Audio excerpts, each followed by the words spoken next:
Hey, everybody, welcome back to the next episode of the Chiro-Factor. I'm super excited to be joined, of course, by Dr. James Chestnut. James, thanks for taking some time to do this. Always good, Brad. It is always good. And I'll tell you what, there's an X factor in healthcare that people are missing, and you and I believe it's the Chiro-Factor. So we're going to dive deep today on some topics that we know are going to help chiropractors in practice.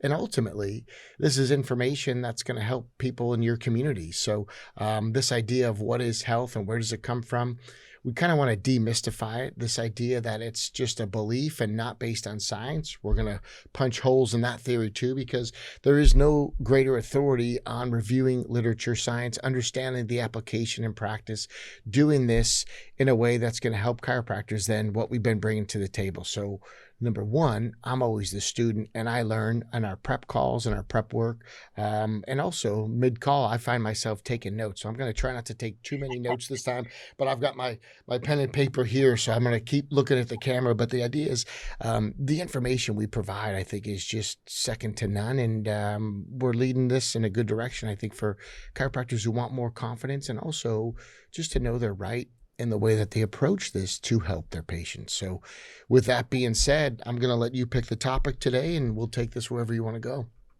Okay, thanks. Yeah, it's exciting, man. I mean, it's like we're building momentum and the buzz is growing, and I know you're getting the same feedback I am, which is genuine appreciation, and people are finding it helpful, which is at the end of the day the biggest jag for both of us. I know that it's For like sure.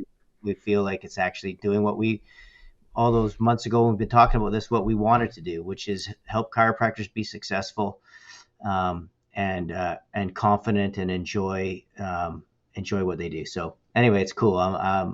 It's always fun to hang out. Pity we live so far away, but anyway. So It's fun. thanks for It's fun. And, keeping and I'll your daughter just, by me, man. I got to bring that up. The lacrosse championship and like bit of a superstar there. So yeah, good for you, man. Good thank you. work. Yeah. She won the national championship, NCAA lacrosse.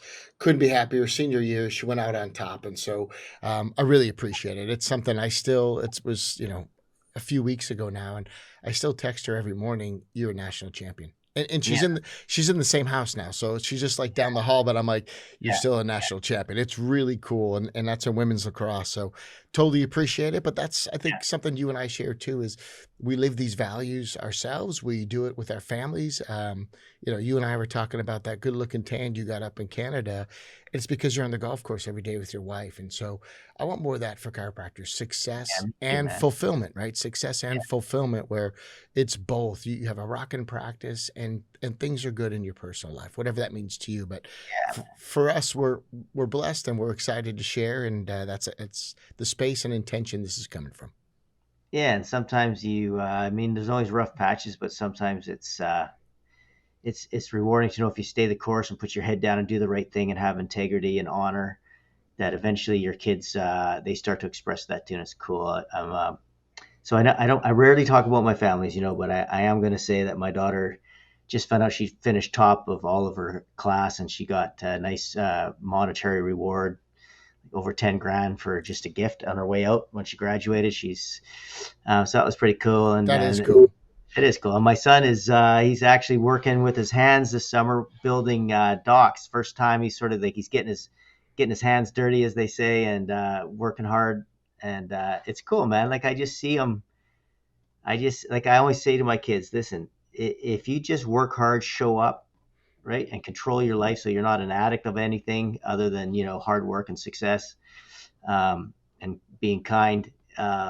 You're going to be successful. Don't worry about it. Don't worry. Right. You know what I mean. Like just Right. put your head down and work hard and enjoy it and take some pride in it. And you're in the top 10%. And so you know what? After all these years, of like, Yeah.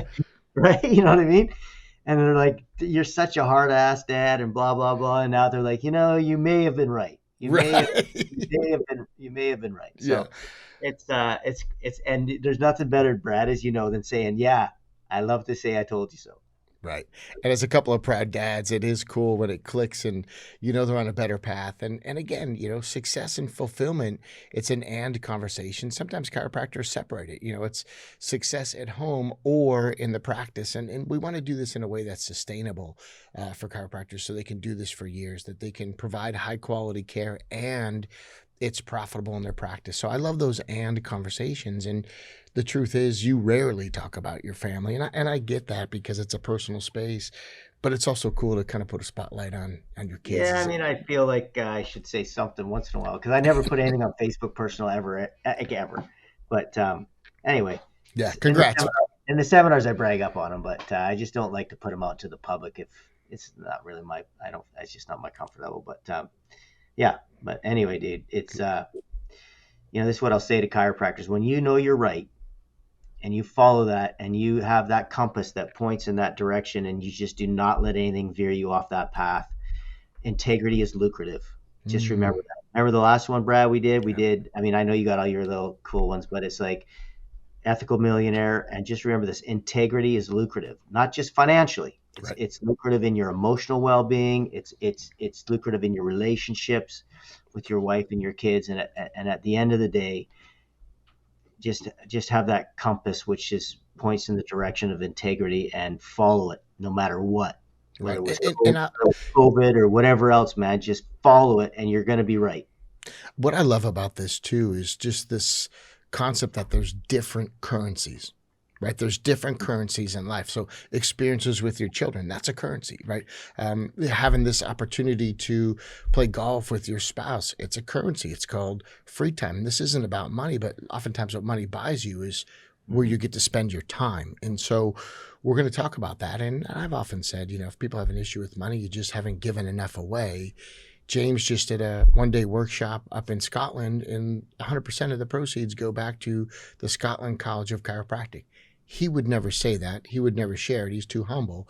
But he's done this stuff for years, which is why we're friends. We have a kindred spirit and always wanting to give back.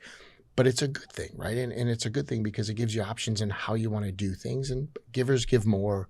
And so I want to be clear on that too with the chiropractors listening. The success we're talking about in the currencies, it's manyfold. It's how you choose to apply it in your life. So we're not going to define success for you, but we will certainly help you get there as we go through these topics. Right. And by the way, just on a side note, remind me of the name of the guy who you went to India with. Vismai. Yeah, man, he was there. And yeah, so it's cool. We ended up sitting around with a bunch of Irish guys, which I always love, and had a couple pints. And anyway, and he joined. So it was awesome because he was telling me that your family, when he very generously invited me and my family as well. But what a cool experience that must have been for you. And yeah, man, our circles are pretty small, right? Like totally. and the one thing I'll say is, and this is one of the things I'm looking most forward to about our best practices seminar, is because I don't travel a ton anymore. Man, was it nice to be in a room full of chiropractors. Mm-hmm. It was like, and it was just, I just forgot, sometimes you just forget what outliers we are in the best possible way.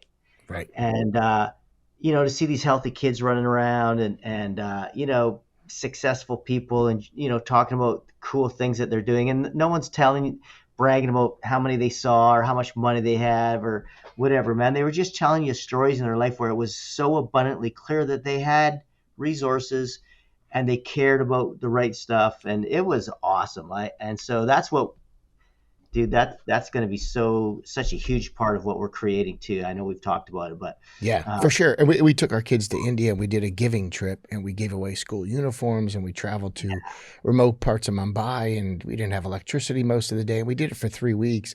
Forever changed my children. Giving to kids that have nothing, giving back to people in a remote part of the world that you think you share nothing in common with, and you spend some time there and you go, people are the same wherever you go. There's some basic human needs. There's some compassion that's shared, and smiles light up. And it's a recipe for winning in life is having empathy, right? Just huge. So no, I appreciate that. And yeah, anything, again, we get to do with our kids. That's my favorite currency, by the way, is experiences with my children. And to do that in India with them and to give and to be there is just phenomenal. So I appreciate it. Yeah, it was cool. Anyway, I guess we got to get to work, eh? All right, let's do this. So for the docs listening here, it's definitely a noteworthy thing. We had some people say, hey, I was listening on MP3 in my car, and I go, oh, that's dangerous. Why? It's because there's so many notes. They go, I know. I was trying to like text and drive. I go, don't do that. So the content is huge. The topic today, I believe that you wanted to talk about was inflammation. Is kind of a follow up from the second podcast that we did, and kind of have a continuation of the content. Not that you have to listen to that previous one, but man, was it loaded! And holy smokes, were you good? I mean, it was phenomenal. That's kind of thanks. Okay, so listen, everybody. I'm going to go over some science here a little bit. I'm going to explain it in a way that I know it's going to be meaningful and useful. But the coolest part at the end of all of this, and we'll talk about this, Brad, I think, is when we talk about like just segue into the seminar, right? Yeah. The cool thing about all this is that when you take Brad's skill set about how to deliver this stuff in a way that's not just in your practice and building that and getting the internal referrals, but he's also going to really talk about how to use some of this information in terms of the external talks and how to just really, go into that marketing phase, but marketing with valid scientific information and then bringing them into an office which actually solves the problems which they have, which I want to talk about. So totally. Yeah. So last time I think we talked about some procedures like in the day one of the consult. Today we're going to add some procedures on the marketing aspect of it, and just expect each one of these podcasts, we're going to cover different areas of your practice. This isn't just inside the four walls. I'll talk about external marketing ethically. And like you said, ethics is profitable, being ethical. They go hand in hand. So we'll do that. And then also just as a little teaser, we got some dates. We'll be coming to Australia and to Europe. We'll talk about that at the end as well. But we do have some dates for people to save. So we'll come to that towards the end. But this idea that we can take our content, your science, and apply it in all areas of the practice. I want to be abundantly clear. We're going to help you in many different ways through this conversation. And then the live seminar we're going to host together. The information is together. It synergizes. It's not two separate pieces of information. It absolutely weaves together. Is going to be best practices, and best practices as a seminar will be something that I think will really shift teams as well. So a bunch of teasers. Am I allowed to do like 3 teasers and cliffhangers in a row like that? Is that allowed? Your skills, man. I don't know. I'm just anyway. So yeah, and we were talking about it's like. So you sort of picture taking, all these years and years of science content that I have, and then the what to do, right? Right. And then you take Brad's how to do it, and then we combine together about the big why. It's sure a nice fit. And so it's not me teaching my stuff and then Brad teaching his stuff. It's me teaching my stuff, which is exactly what Brad has been talking about anyway, but teaching you, just providing that scientific certainty about what Brad's going to teach you to do in the systems. And then Brad's teaching you how to systematize my content and my stuff. And so it's one seminar with 2 of us teaching the stuff we put together. It's not A and then B. It's C, right? And I'm a student of the game, and I've quoted you for many years. Anybody who's taken my workshops has seen me quote you. I'm happy to share where the sources come from because a lot of times it validates it. And so they've heard me use your name in many different references. I go, I got this from Chestnut, and look at this is the thing Chestnut talked about for years. Doesn't it make sense now how this works? So I just love that it is absolutely synergistic. Yeah, and what we haven't done in the past, which we're now doing, is we're sitting down with the content in your systems and we're figuring out where they fit in, what you're going to say on day 1, what you're going to say on day 2. So rather than this is what Brad and I talked about. Like rather than me coming to be a guest at one of his seminars or you coming in and doing something at one of my modules or whatever, it's like, no, that's not what we want to do. We want to sit down in the back end of this thing, synergize it together. So we take all the good stuff, the best stuff together, and then we put it in a package called best practices. So I think one of the biggest highlights for me teaching was when I had you as a student one time. That was awesome, dude. I remember sat through that. In fact, I've sat through it. Because what I do at your when I come and guest speak at your seminars. Now I just came as a student, pure. I wasn't speaking. Which is super cool. I mean, notes, right? And it was awesome. And I was there with my buddy Dr. Saab, and then I know Rick who works with me. He's taken your seminar years ago in Seattle, man, years ago, and came back all pumped on it. And so, but the other thing I always do, which is rare for me, is that if I'm coming in and I'm speaking at your seminar, whether it was in Florida or whether it was in Vegas, is that I actually sit through. Like I normally don't, but I like to sit in there because for me, I'll be a little bit honest, right? I was vetting. I was like, is this guy saying any stuff that I don't want to get behind? Because I knew I did your 2 days that was purely because I was interested in it. But I'm always like, I'm picky, you know me, man. And I'm Totally. like, is there anything here? And then, if there's something that I'm not sure about, I come and ask you. And then that was the beauty of it. Your response was always, dude, whatever the evidence says, that's what we're doing. I can take anything and make it systematized and palatable. And like, if the content's the content, that's it. And so, yeah, so that was really not only just educational for me, but it also was comforting Mm, because you're the first person I've ever chosen to do this with in I 25 years, man. I And it was appreciate it. because I sat through it and I saw the integrity in it, and I also saw the integrity in you, um, in terms of saying, well, if there's something that can be tweaked, I'll tweak it. Like there was like, there's zero argument, right? And it's Right. like, and I'm the same way with you. I'm like, Brad, if you think it's a better way to say that, I get it, man. I defer. Yeah. So I What think it what worked. it was awesome. And so to have James as a student for 2 full days definitely had to be on my A game, but was nice is I didn't have to change anything because we teach with integrity that we were just talking about. On the breaks, we would definitely discuss and just to give some kind of tangible content out of this for the docs listening. One of the things you and I agreed on the first breakout that we had was actually that activities of daily living are a huge value driver. Things people can't do in their lives for work, in their hobbies, like they're huge value drivers. And that's in any system. That could be a personal injury for docs in the US. It could be injured on the job, workman's compensation, but even people paying out of pocket cash rates, which is global and international, if they have an inability to do things, activities of daily living is a way more important driver than pain. And then, you and I had that conversation last episode on this podcast of, pain being emotional and where the centers are. And just so we hooked up right away, like the one point that was like, ooh, could we dive a little deeper? 100% agreement, total congruence. And that's the way we're going to continue to do this. So again, for the people listening, the value in any system with a patient is always the activities of daily living. Those ADLs, what they can't do, what they want to do more of, what they have an inability to do without discomfort. That is it, man. That is a huge secret to really getting results and showing some metrics along the way. So, but again, having you there and then Rick Baxter sat through our speaking seminar, how we do outside corporate talks. And then I condensed time and started teaching 10-minute talks. And people said, there's no way you can teach anything in 10 minutes. I go, well, I don't really need your approval. I Yeah. invented it because I needed it in my practice, and we do it and we get new patients. It's 2 minutes of that they're going to remember anyway. So what do you do with the other 8 minutes, right? I mean, honestly, Exactly. you got to figure out. That's what I like about it. You have to condense it to you have to realize what are the 2 or 3 things you want them to get, which you're very good at. Appreciate Um, it. and the other thing about activities of daily living, Brad, is that they're driven by whether do you have mobility and comfort and quality of life, and they're the same thing. That is activities of daily living, because you can't do an activity of daily living without mobility and comfort, Right. because either you can't move or it's too uncomfortable to move, and all of your activities of daily living require movement, all of them.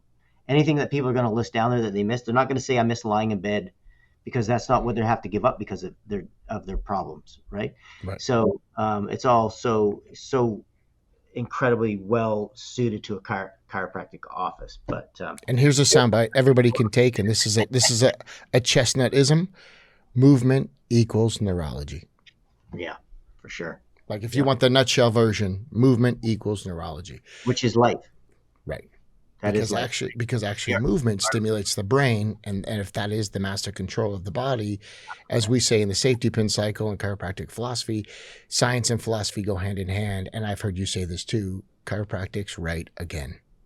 Always, dude. Yeah, always, because we're biologically accurate. We're the only ones. So, um, anyway, let's talk about inflammation, because otherwise, you and I are going to riff like we always do. We could go 5 hours.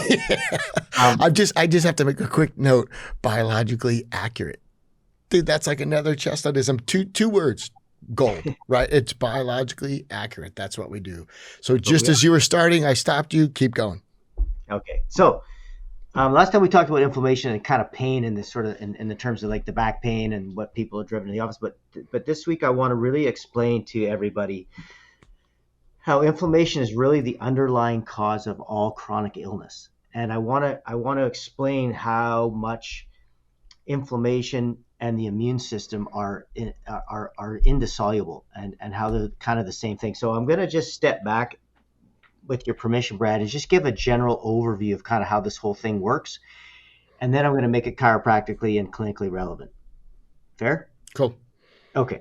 So whenever you have, so there's two kinds of injuries basically in the literature. They're going to talk about two kinds of things. They're going to talk about a pathogen associated molecular pattern or inflammation, and they're going to talk about a damage or tissue damage associated molecular pattern.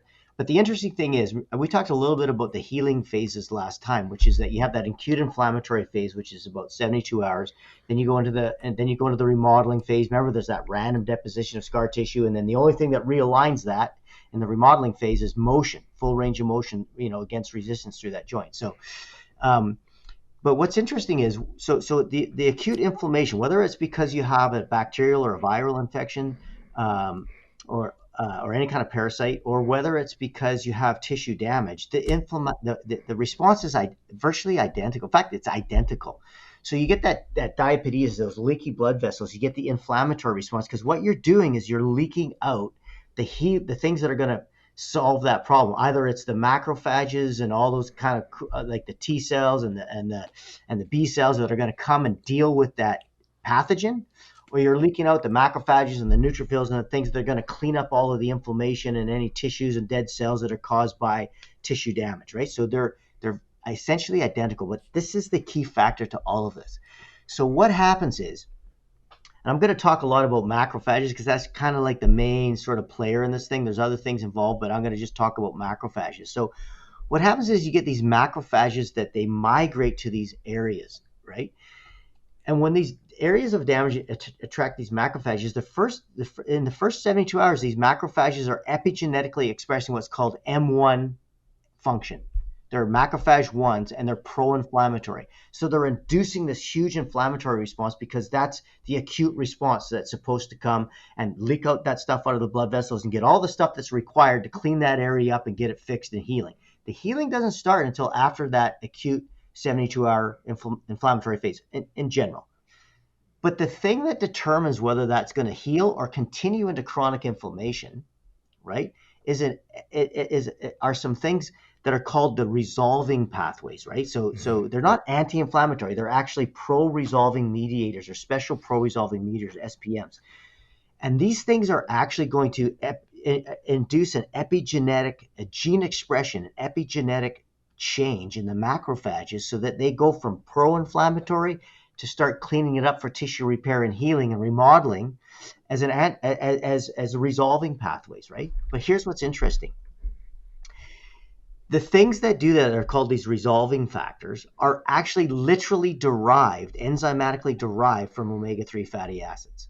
So they're not stimulated by, or they're not, the essential fatty acids don't attach to receptors and sort of stimulate these things like I'm going to talk about with vitamin D. I'm telling you that these resolving mediators literally come from omega-3 essential fatty acids.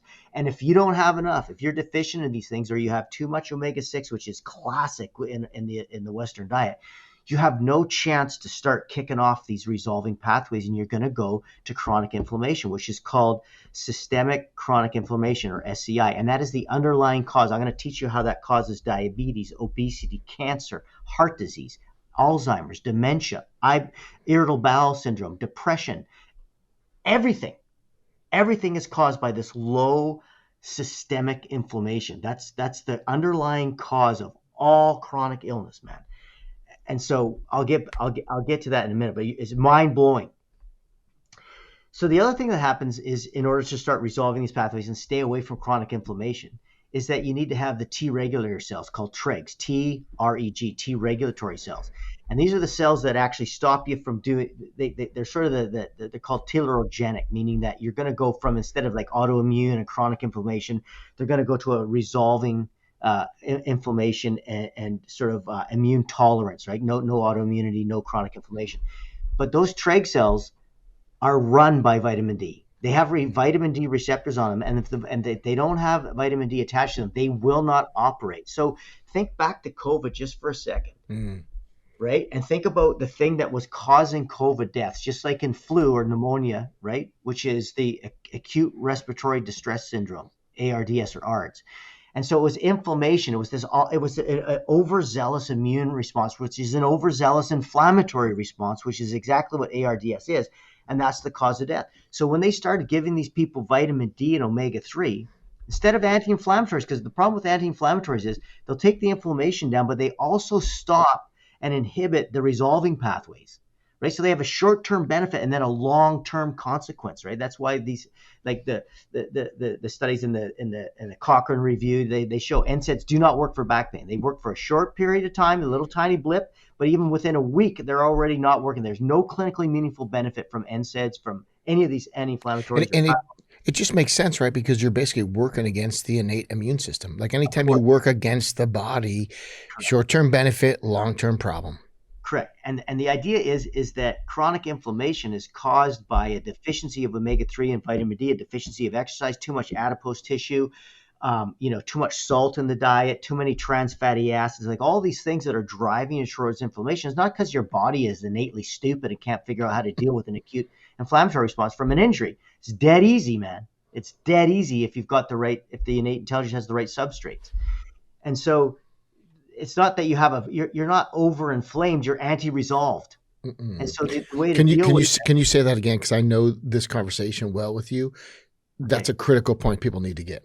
Okay, so you're not over-inflamed in these cases, right? You're under-resolved. And the reason you're under-resolved, which pushes you into chronic inflammation, is because you have two things going on. One is you're driving everything to a pro-inflammatory state with diet, lack of exercise, too much adipose tissue, toxins in your diet, right? So you're driving everything that way. High cortisol levels from emotion, which also increases chronic inflammation. Dysbiosis in the gut, which also increases gut permeability and inflammation. I'll go overall. It changes into your vagus nerve, and again, your brain's going to start firing off more inflammatory pathways, et cetera, et cetera.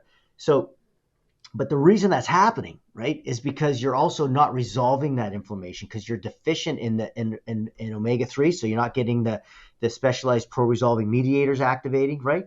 And you're also not getting the Treg cells going to also control that inflammation and regulate it properly. But in somebody who's healthy, right, and has enough omega-3 and vitamin D, has enough, getting enough. Making sure that their body's making enough glutathione, which you do never take glutathione because glutathione is produced by your body, meaning if your body can make it, never take it. And if you take glutathione, you actually shut down your production of glutathione. Where if you take NAC, which is why I put it in my multivitamin, my vitamin immune sufficiency, is that the NAC is the precursor to glutathione, and you actually proven over and over again, they've proven that if you take NAC, you actually increase glutathione levels, intracellular glutathione levels, more than you do if you take glutathione. Of course you do. So, but that's huge too. Again, if you can make it, don't take it. So a good example would be testosterone for men. 100%. The people that take testosterone later in life, they have issues. A lot of times they die of testicular cancer. Like that's a really harsh but good example to illustrate your point. Right. If your body can make it, don't take it. Testosterone, you get it. Steroids, go. Cool. Now we shift this conversation to something else. And it's the same idea, right? If your body can make it and then you start to take glutathione, it's a negative feedback loop. The brain goes, oh, we have enough. I'll stop making it. You're screwed. That's right. Which by the way, I was reluctantly kicking and screaming against vitamin D because your body can make it, but your body can only make it with sunlight, and your body can only make it if you've got enough cholesterol around. So if you're eating a high carb diet and you're not eating enough cholesterol, animal fat, or if you're taking on sunblock or you're not getting enough sun, then your body because it basically sunlight converts cholesterol to vitamin D. So if you take vitamin D, it's okay. It's not going to shut down your ability to produce it because it's just made differently, like through the sunlight and all those things. It's not made intracellularly by your cellular mechanisms. You need the sunlight to do it. So I'm going to wind you up again in a second, but I want to get to this. So people with high inflammatory states, taking something like Advil in the U.S. doesn't allow your body to create that reactant factor. For the Australians listening, this would be like Nurofen. So for your table talk and why Nurofen isn't good is because, well, basically then it's not allowing those reactant factor pathways to kick in. So again, this concept, if you can make it, don't take it, but it's the natural response that your body needs to have. That's the crux of the conversation. The right question isn't just why are you inflamed? The question is, why aren't you naturally resolving that inflammation like your body's designed to do? That's key, right? And one is because you're not moving, Mm-hmm. right? Yeah. Because you're subluxated 100%. And the other one is going to be, remember we talked about last time, there's neurological, there's biochemical, and there's biomechanical, right? So we got to deal with all of these things. And by the way, those things are not just because of subluxation. Those three things are what drive all of our life, Right. all of our structure and function. So really important. So I won't interrupt anymore. I wanted to click on that but that's the gold. It's making it more relevant for people, and please don't apologize. I don't mind at all. I'm not going to lose my train of thought, dude. You're a freight train, there's no doubt. But I'm just sitting here like biting my lip for the last 4 minutes. I'm like, damn, this is good. Yeah, no, go, because I get excited about this, right? Because this to me is like, when people understand this, it's like what I'm providing you right now, doctors, is I'm providing you an unbelievable unified theory key to why all your patients are sick.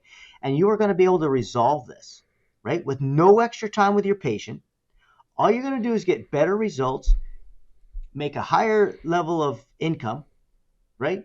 And get more referrals and feel better about it, because you're actually going to get really sick people well. And by the way, you're not changing anything. You're adjusting them, and they're going to learn to do some things at home in 2 seconds in a very system. And Brad's going to, we're going to make this thing killer and easy and systematized and fast for you and the patients. And I'm telling you, when you start to address this underlying inflammation, I'm telling you, all things like cancer, diabetes, heart disease, infertility, low libido, bad sleep, every single thing that you can think about that is affecting your patients in a negative way in terms of their health. This is what we're talking about. Now, maybe next time, Brad, I'll do my rocks in the backpack analogy, right? Yep. It's very powerful.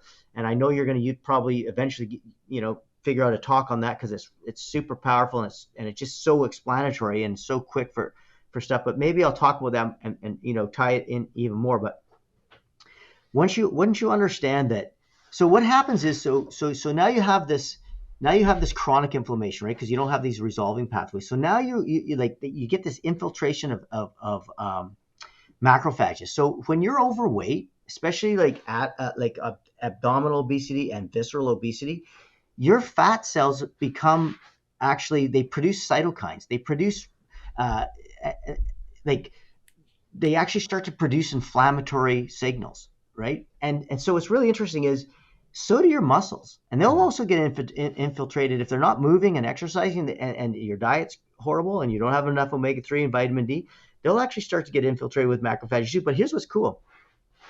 So adipose tissue actually produces these inflammatory chemicals, which, by the way, that inflammation then goes to your liver and your pancreas, and it screws up your liver. So now you're not producing the sex hormone binding globulin, so you're more susceptible to cancer. You're not converting a thyroid hormone. You're not sucking up the glucose properly, so you're never going to burn fat. You're going to burn sugar all the time. I mean, you're not like I could go on and on. I don't want to bore you, but it's devastating. And the other thing is, it goes to your pancreas, and it starts to mess up the beta cells in your pancreas. So inflammation is the cause of diabetes, right? So that's the way everybody knows that as you get obese, you get diabetic. But the reason you get that is not just blood sugar. It's because the inflammation from your adipose tissue is actually damaging your liver and your pancreas and your brain, and it's going and screwing up your probiotics too.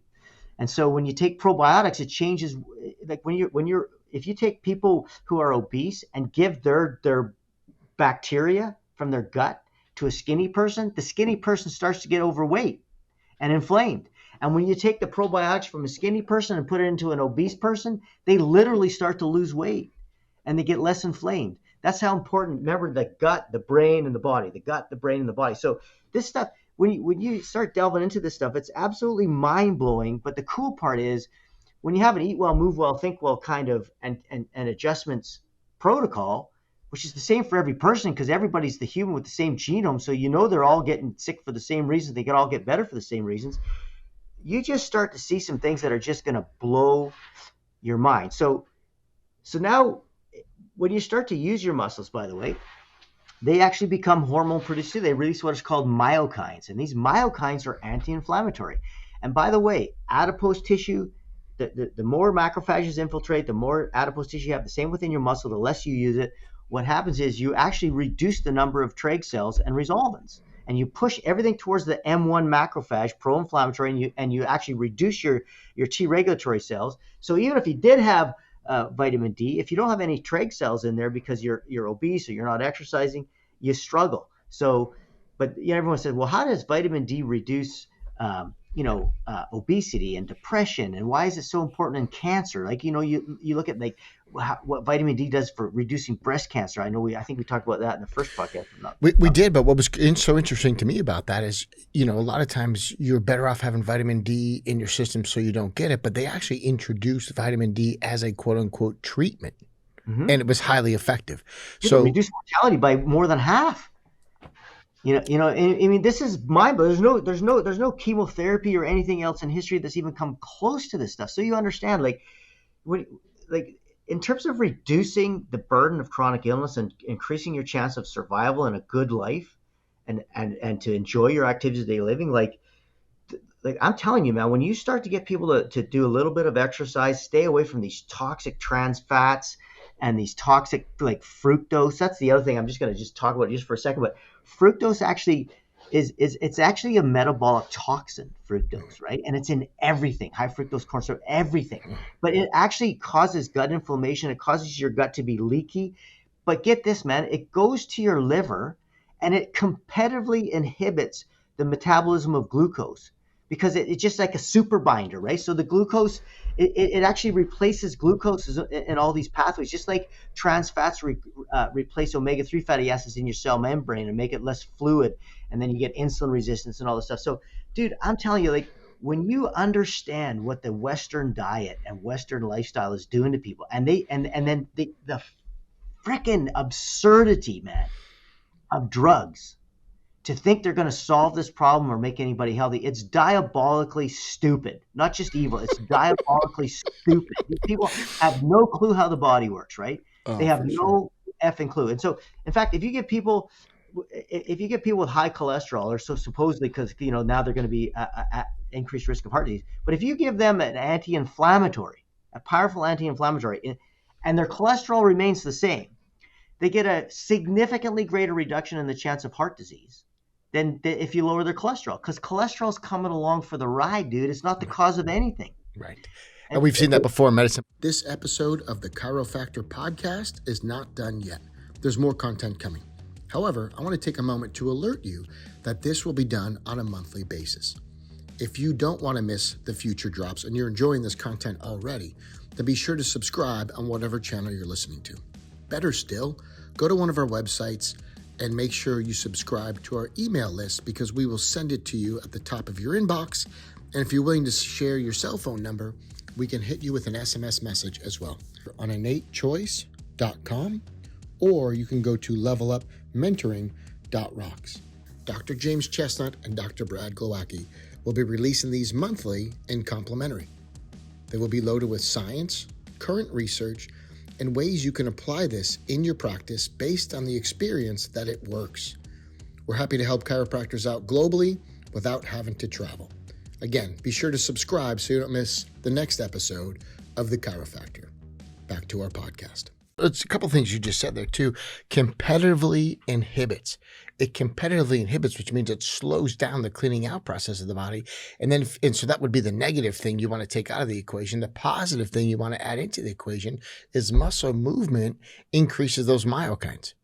Right. Correct. So remove the negative, high fructose corn syrup, because it's competitive. That's a key word. Competitively inhibits. And then add more of the positive, which is muscle movement, because that induces those myokines. Like pulling out a negative, adding a positive, you're going to be 4 times better. And this is critical for patient education too, for docs to just put it in some real simple terms, but really highlight the benefit to the body of just eat well, think well, move well. And I'm going to give you a shameless plug here. This isn't why we're doing this podcast, but James has a book. And if you've ever written a book, you don't make tons of money off a book.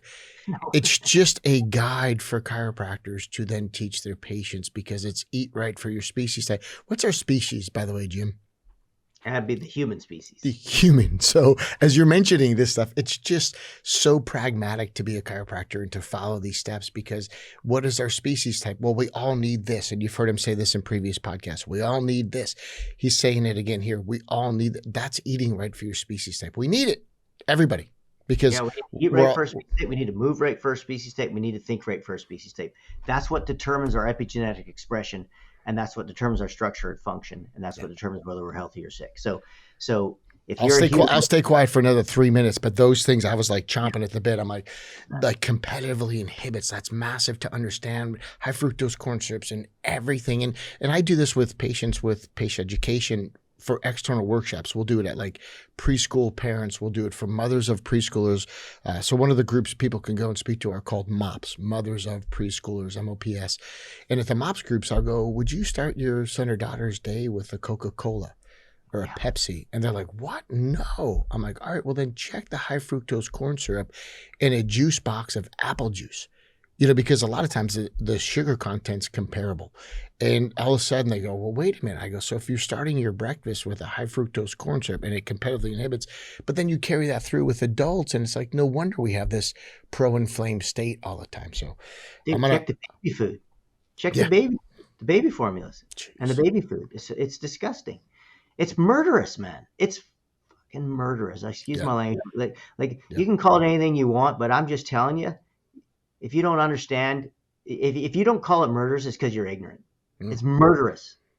Period. Now you can kill somebody slowly, or you can kill them quickly. But if you're killing them, it's murder. And what we call that in our health talks, and maybe that's going to be an overriding theme in this one, is our outside marketing. What I would say is, you're not living a lifestyle, you're living a death style. Amen, brother. And it just And it's clicks for promoted by people. people who are in the government, supposed to be experts in nutrition and health. And then when following that advice makes you sick, they give you a pill which makes you sicker. Right. It's honestly, it's so immoral, man. And It's so coincidentally, you were pushing out vitamin D information through the pandemic, and that was classified and labeled in some countries as misinformation or disinformation, or they even came up with a new word, malinformation. The truth is it was competitive to the pharmaceutical monopoly, and they didn't want it out there. But the more people learn about this, it is absolutely saving lives, because most people live a death style. and They it's don't live a lifestyle. preventing bullying. One thing I Hmm. fucking one thing I hate is bullying. You Yeah. bully somebody, you beat a dog in front of me, I'll beat you. Like Right. you're mean to like a child or a spouse or whatever. Like I hate bullying, right? It's just one of my things. It's just I hate it. And what the reason I gave up my license and just told them to F off, and because I didn't want it's because people were being bullied during COVID, right? They were being bullied with fear and misinformation.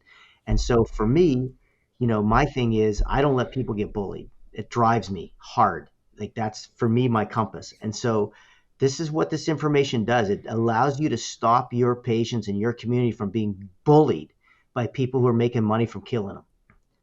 And That's that's the right. reality. So Yep. you got to stick up for what's right, Yeah. and learning this stuff, and then learning how to very simply address it, which we're going to get into here very quickly. It's not rocket science. And then, so yeah, my thing is, It's what I would call medical apartheid. They started splitting people on, the good and the bad. Do you follow the rules? Do you not follow the rules? And then they shamed people, and then it turned into straight up bullying.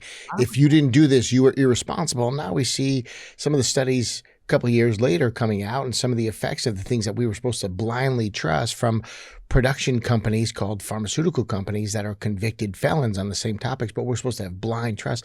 How does that work? A convicted felon and blind trust? I'm sorry, but you'll lose the trust as soon as they got popped and the for. information they put out at the time was shite if you knew how to read it, which I did. So I felt a moral obligation to share it.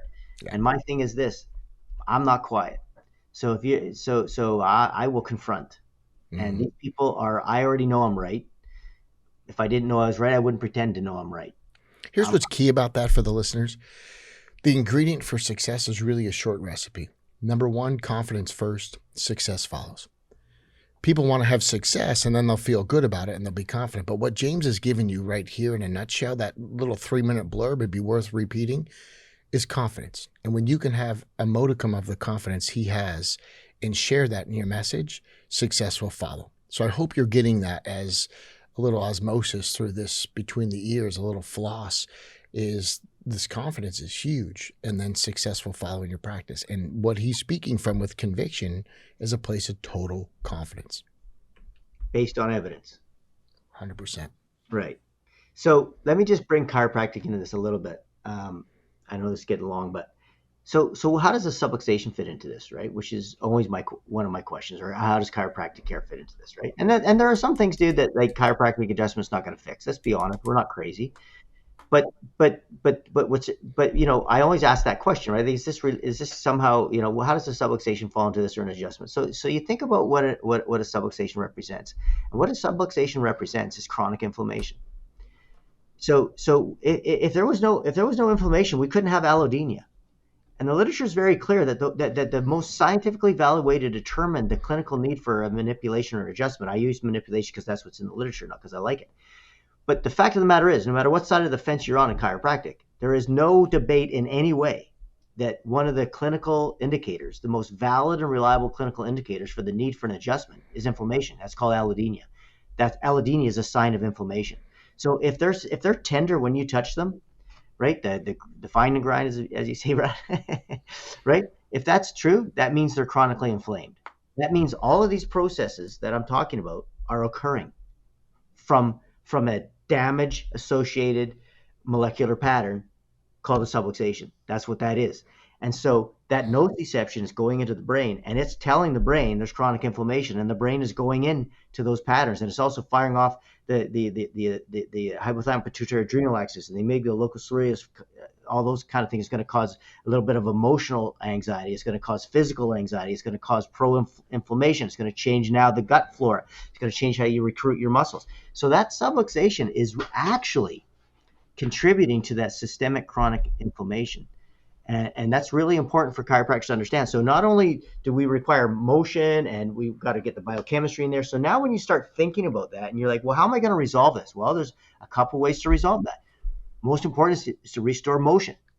Second one is to restore, make sure they have enough omega-3 and vitamin D, right? We have to do that. We got to make sure their gut's taken care of. Probiotic. We got to make sure they got that NAC and the quercetin and the multivitamins and minerals, because all of those things are like, you're magnesium deficient, you're pro-inflamed. I mean, I didn't have time today, but I'm just telling you, the reason I have this essential nutrient system is because it's essential, not just biochemically, but clinically it's essential.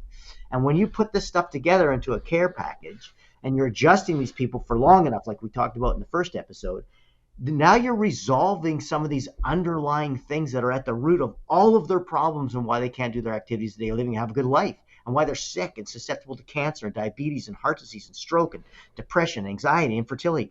All of these things are related. And so, you can put that into context, and Brad will take that now, and by next time he'll have that sorted out about how to talk about that on Table Talk.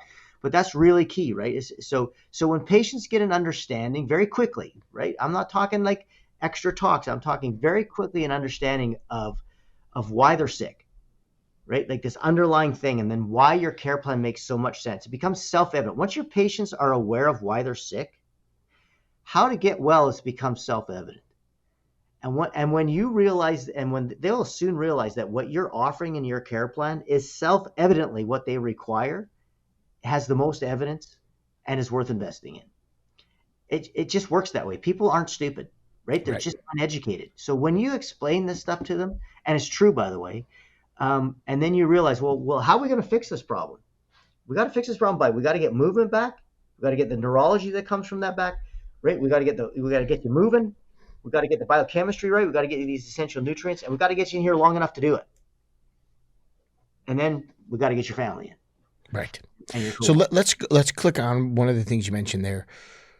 Got to get you in here long enough to do it. I just got back 2 days ago from Australia. You were working the other end of the globe up in Scotland, I think, in the same weekend. So again, our love for chiropractic knows no bounds, and the truth is, helping docs with these topics, I think, are becoming a recurrent theme, where I was talking to docs that offer multiple levels of care plans, where one doc said we either offer 8 visits or 38. So how do you feel when doctors offer 2 different kinds, or even 3 or 4 different kinds of care plans? What do you think that says about their recommendations? I feel the same way about that as when I go to the dentist and they say you can either have 9 fillings or 1. My question would be, why would I need 9 or why would I need 1? If I need 1, I need 1. If I need 9, I need 9. What are you talking about?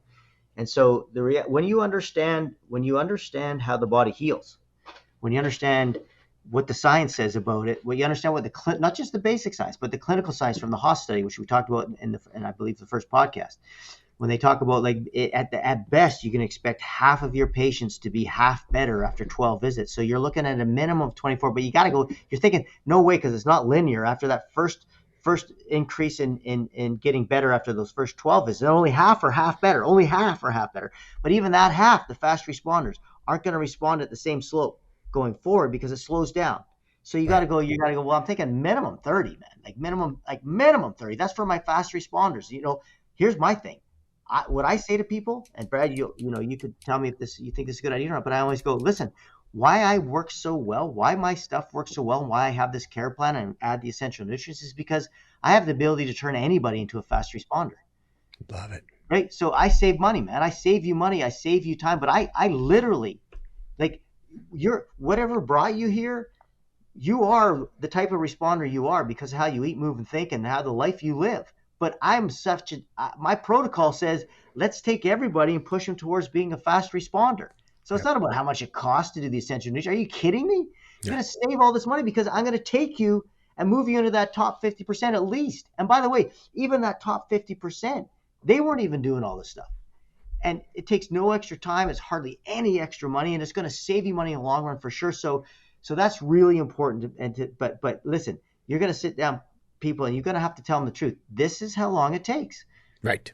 And what's key about that is and the word you kept using is need. This is what you need. Do you need 1 fillings or 9? You contradict yourself if you offer both. Yes. You contradict yourself. You can do this or this. Well, which is it? Yeah. Do you want 1 tire or 4? Do you want all 4 tire? You want all 4 brakes done or 2? Or do you want one side or the other? Well, wait a minute. What do I need? Right. Tell them what they need. Stop being soft. Deliver the message. And so that's right. And also with that is understanding the communication that's required to get people to choose that. And again, something you said, I want to kind of just click on here is oftentimes I think people look at this as an added expense when actually you're saving. So there's a paradox there, right? You were talking about cost, which is the fear. And the reality is it's saving. So if you do this right, I'm going to save you this because I'll make you a fast responder. So I really want people to hear those words and the paradox that we sometimes play with ourselves is if you offer 2 different plans, 8 visits and 38 visits, one's a luxury, one's a necessity. So don't do that to yourself. You completely undermine your own authority. Number 2, when we talk about cost and savings, if you lay out your best recommendation, you're actually going to save them in the long run.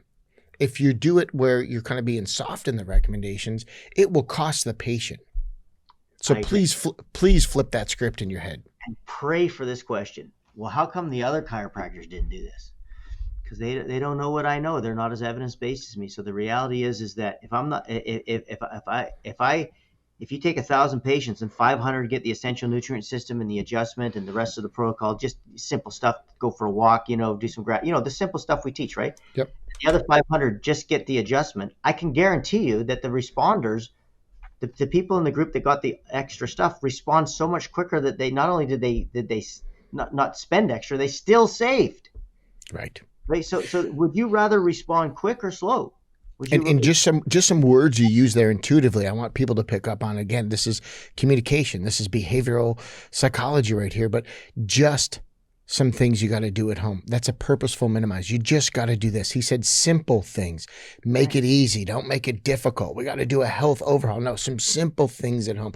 These are key words to just bring down the low-level buy-in. In other words, the sense of how much effort is it going to take. It's easy. We're going to give you some easy things, because then it's consumable. It's applicable. You can make a change. And this is key with your language. What we sometimes do is we minimize our recommendations when you should actually be minimizing the effort required to make a change. And that you just did really well is just some simple things you got to do. And it's like, oh, I can do simple. Right. And that's how you get buy-in and also compliance from the patients who then get the results they need. Because again, if they're moving, they get that mitokines get released, which is the anti-inflammatory process naturally in the body. So again, movement eliminates inflammation. And maybe a good example of that is, coming out of surgeries and hospital stays and even people with back pain, they used to do bed rest. Now they get people up and moving as much as possible, right? Even with some of the most mechanical things like low back pain, they know movement is positive. Okay, for all kinds of reasons, right? Number one, well, if you're already chronic, you got to break up the scar tissue, so you need that. So you're going to create an inflammatory response because you can't get healing without it. But the other thing is you got to realign that scar tissue in parallel with the elastin, so that you actually get a strong healed joint, not a weak one with randomly deposited stuff. And you got to get the nerve flow, blood flow going, so you can, you get those inflammatory chemicals flushed, and then you got to have the omega-3 vitamin D. I mean, it just, dude, it makes sense because it's true. Right. Right. It just makes sense because it's true. And the reality is that, one of the things why I like the SHA and the report is because it allows people to defer and go, this guy Chestnut, right, or this evidence-based protocol system, the reason I use this system is because they've done all the work to figure out exactly what you need and exactly what's easiest to follow, so you'll do it. Because the best recommendation isn't the one that's going to get you the best result. If you don't, it's the one you'll follow and give you the best result. So this stuff is just the science of this is like, listen, man, we're going to give you the simplest things to do. You show up for your appointment, you take your supplements, and then we're going to give you some really simple stuff like going for a walk and having some gratitude at home. And if you do those things, you will become a fast responder. So, I love that. And how long? It goes back to what you said. 90 days, dude. It takes 90 days to convert you from a slow, out of shape, unfit, obese, pro-inflamed, insulin-resistant nightmare that you are into a fast responder. I need 90 days to do that. And I need the adjustments in there, and I need the nutrients. That's all turning into a fast responder. How many days again was that? 90, mate. My man.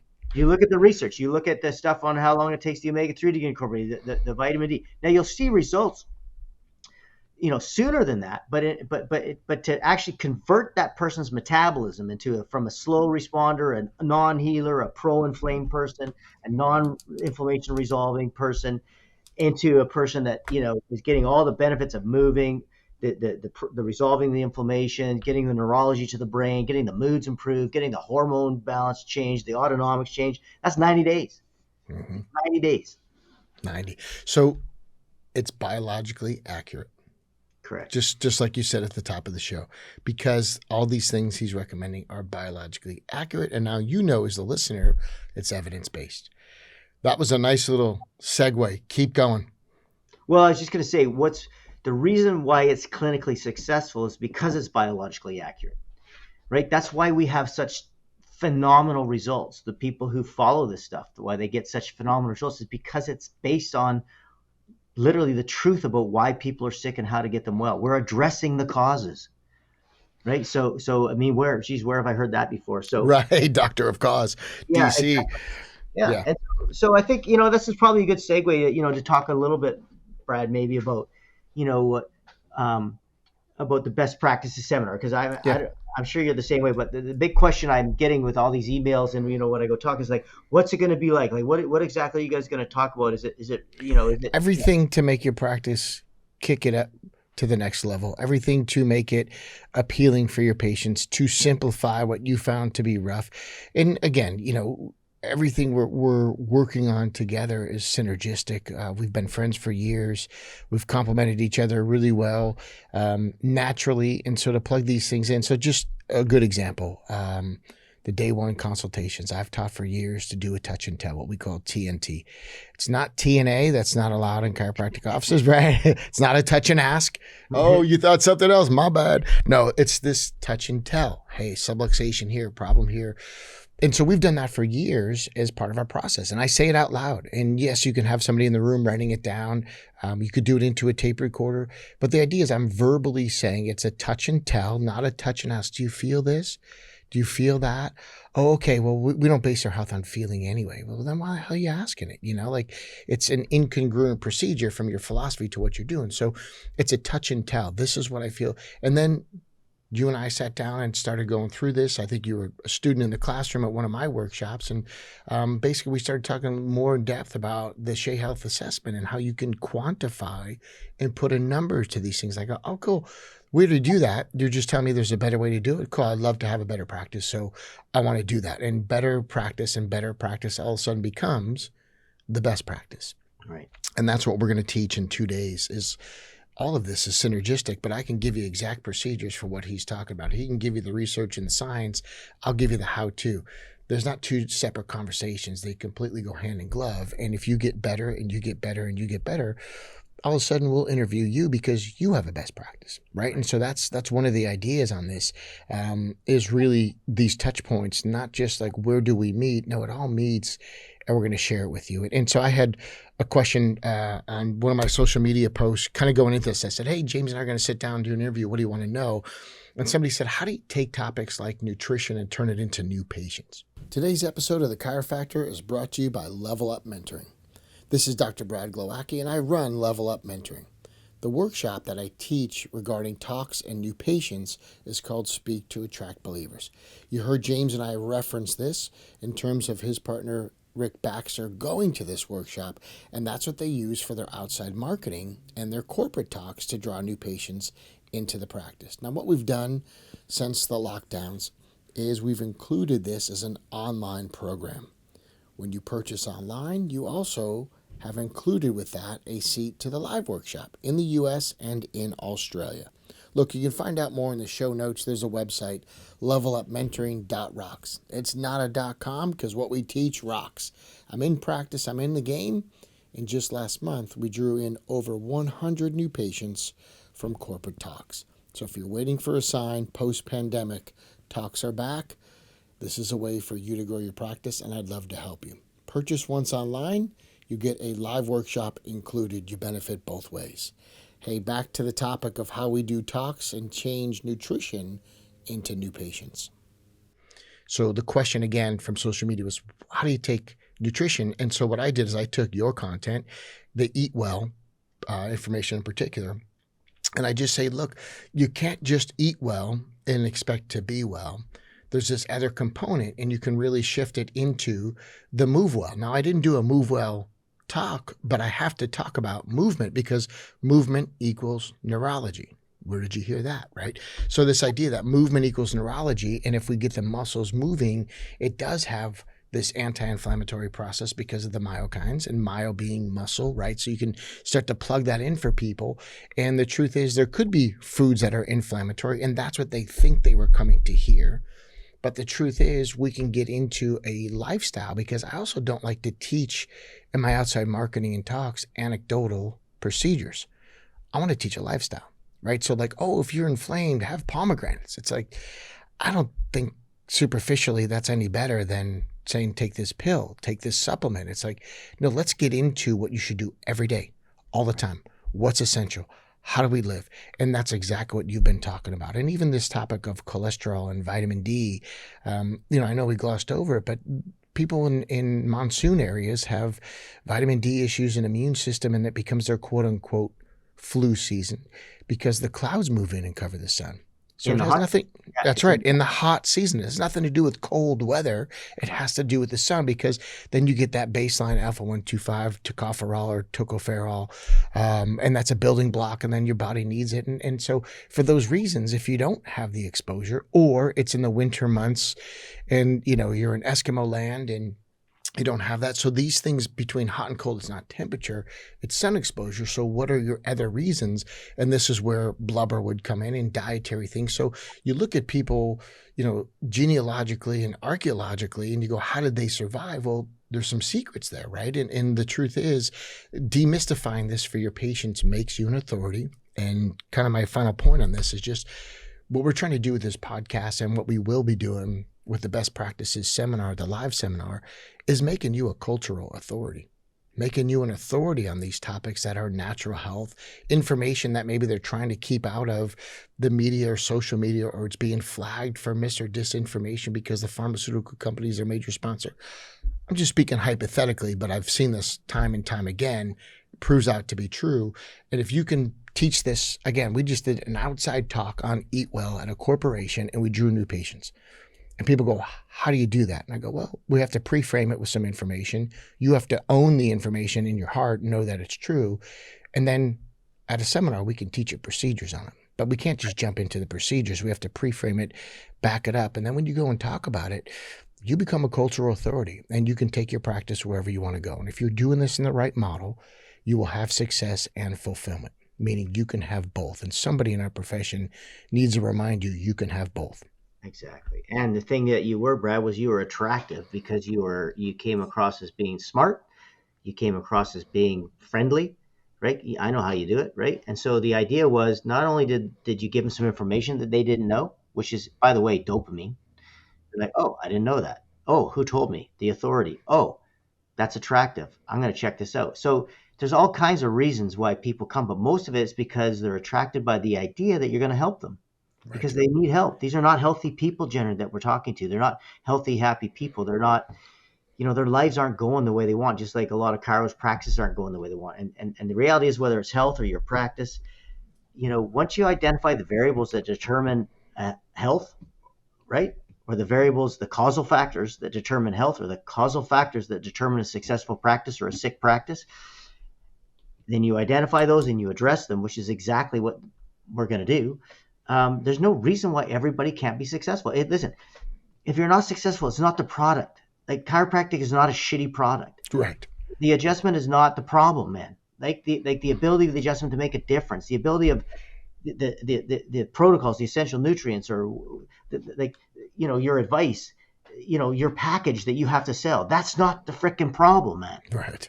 Like, for some of you, we're going to tweak that, right? Because you're going to get some information. We're going to actually just make you better at your package. You're literally, what you offer is going to get better. Right. How you offer it, how many people you're going to get to accept that offer and get into the office. But the reality is, just understand this, right? It ain't the product.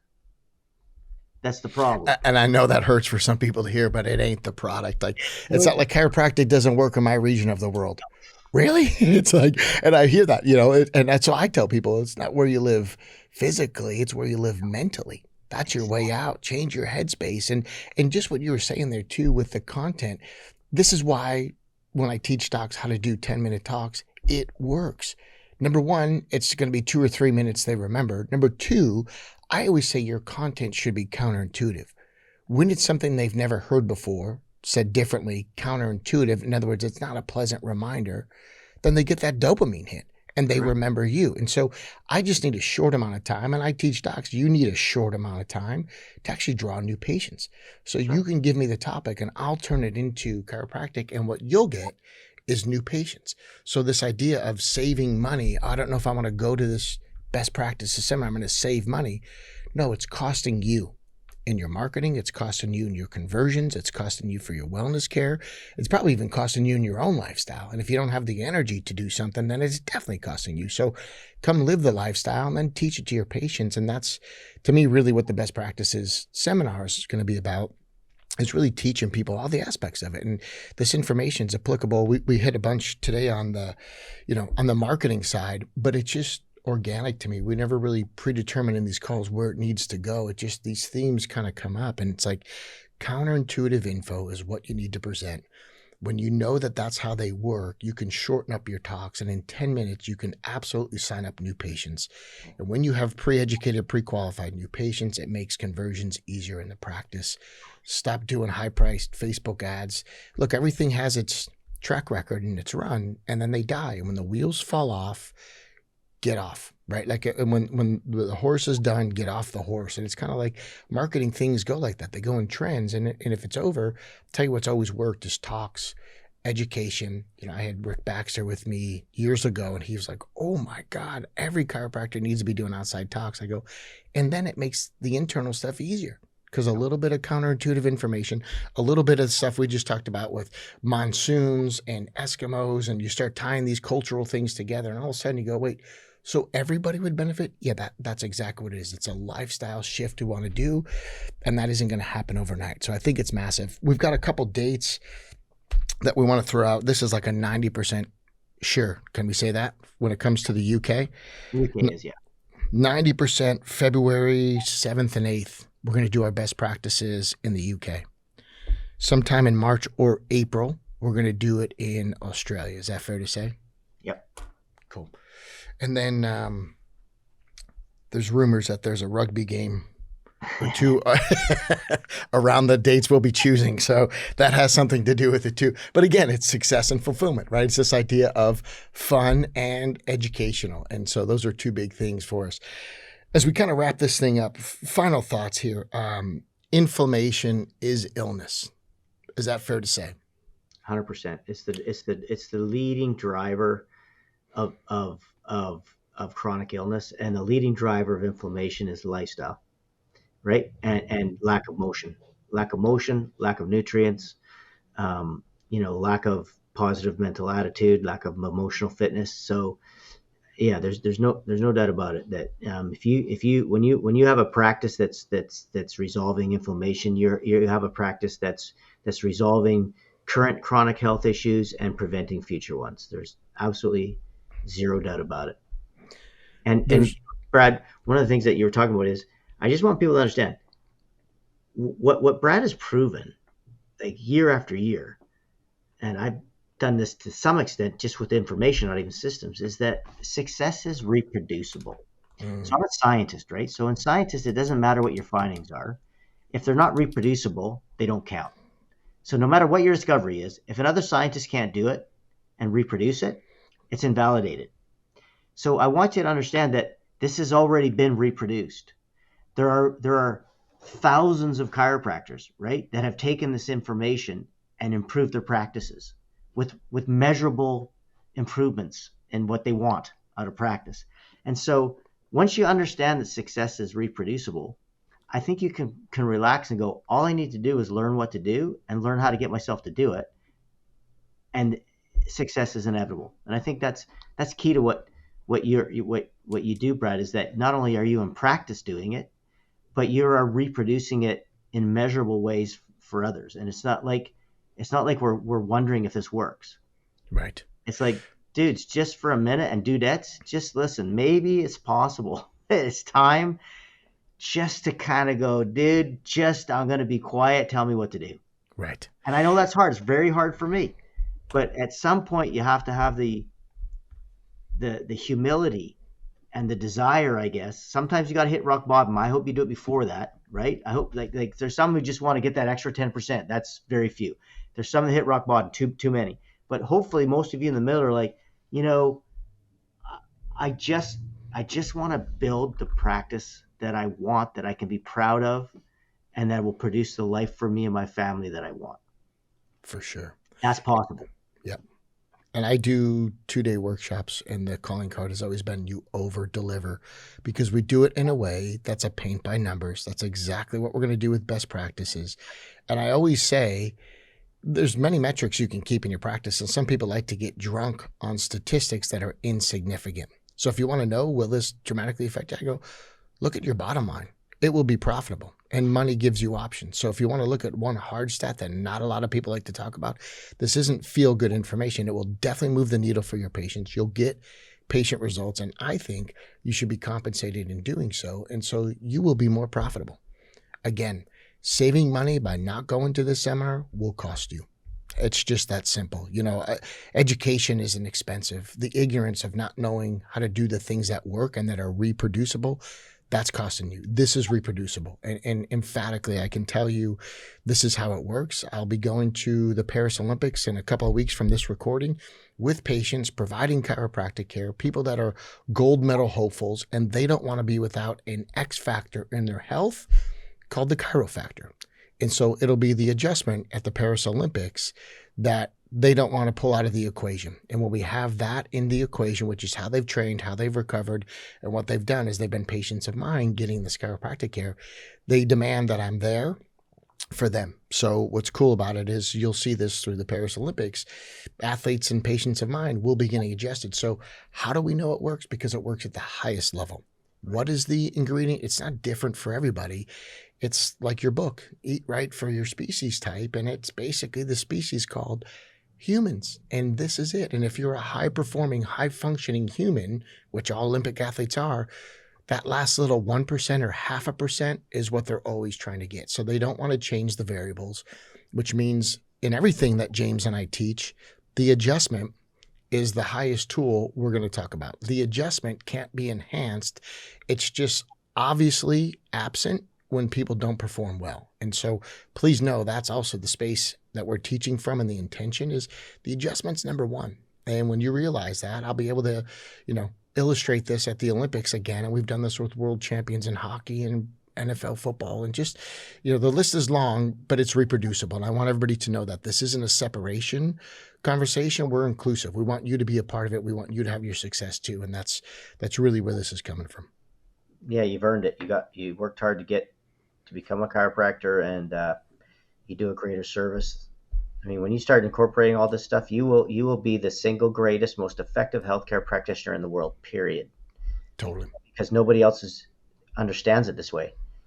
No one else is using these causes. So listen, you are going to be world class in your ability to get results. World class. Yep. Final thoughts, anything for docs as we leave this call, buddy? I don't think so. I think what I'll do is there's a really good article that talks about this inflammation and as an underlying cause of like chronic illness by a guy by the name of Furman. So I think what I'm going to do is I'll probably create a research review on it. I'm not really doing new research anymore because I've got them all on my website that you can get past issues. So if you've already bought the research reviews, you'll get this one free. I'll just add it. Cool. If you haven't, maybe this is a good incentive for you to get on and maybe look at that and start looking through some of those research reviews, because they're really powerful ways for you to very quickly increase your certainty and your knowledge. So anyway, I think I will highly recommend that. And I'll be teaching my workshop again on how to do outside talks. I didn't do it through COVID for obvious reasons. We had people that were begging me to do it. I go, nobody's even going to work. Nobody's going to the office. And even post-pandemic, people wanted to work virtually. But I'm here to tell you, talks are back. And if you can get up there and be the authority, and you have the ammunition that James is talking about on his website and the research reviews that he does, you don't charge enough for those things, by the way. But if you have your hands on that stuff, then you become the authority in your community. And now is a great time to do that. So please don't wait until it becomes super popular and everybody's doing it. Do it now when nobody's doing it, and you're going to kill with new patients. Last month, at the time of this recording, we drove in over 100 new patients just from our talks. So I did that on purpose. We barreled down. We did a bunch of talks. But if you can drive in predictably 100 new patients, what I'm going to do is go to the Olympics for 2 weeks with my family. Going to be adjusting athletes. And then after the Olympics, we're going to Maui for 2 weeks as a family. And then older kids are going off to college and all that stuff. So I know this stuff works.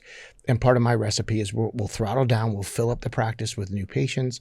And then I'm going to blow out of town for about a month. So between Paris and Maui, life is good. And the whole attitude of gratitude, we get to live it. So for sure, it's good to see a tan on a Canadian's face. That just means James has been playing some golf. So yeah, I gotta get going. I got a golf appointment. I can tell we're getting antsy. All right, we got to wrap this thing up.